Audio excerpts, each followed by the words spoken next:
ছুটির দিনে ভাবলাম আপনাদের আমার বাসায় আর আমি যেখানে থাকি এর চারপাশটা একটু ঘুরে দেখার জন্য। শেষ বিকেলটা খুব চমৎকার, তাই না? আর পাশে যদি এমন একটা খেজুর বাগান থাকে বাড়ির পাশে, তাহলে তো কথাই নেই।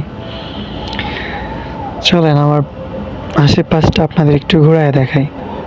আশেপাশে ঘোরানোর কথা বলাতে মনে পড়ে গেল, আমার বাসার সামনে একটা মসজিদ আছে। চলেন এই মসজিদটা আপনাদের একটু দেখাই এবং মসজিদ সম্পর্কে কিছু কথা বলি। আর স্ক্রিনে যে মসজিদটা দেখতে পারতেছেন, এই মসজিদটা টোটাল কমপ্লিট।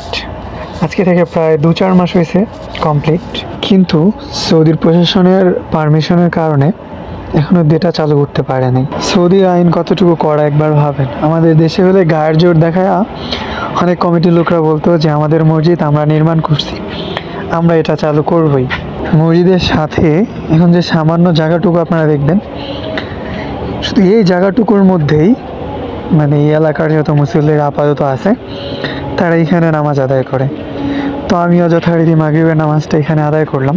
আপনারাও যথারীতি নামাজ পড়বেন, আমাদের জন্য দোয়া করবেন সব সময়। এক পর্যায়ে মনে হলো আমার একটু স্ক্রিনের সামনে আসা দরকার, তাই আমি একটু আসলাম। সৌদির যে আইন কানুনগুলো কতটা কড়া, এই মসজিদ একটা উদাহরণস্বরূপ আপনাদের দেখানো হলো, ব্যাস এতটুকুই।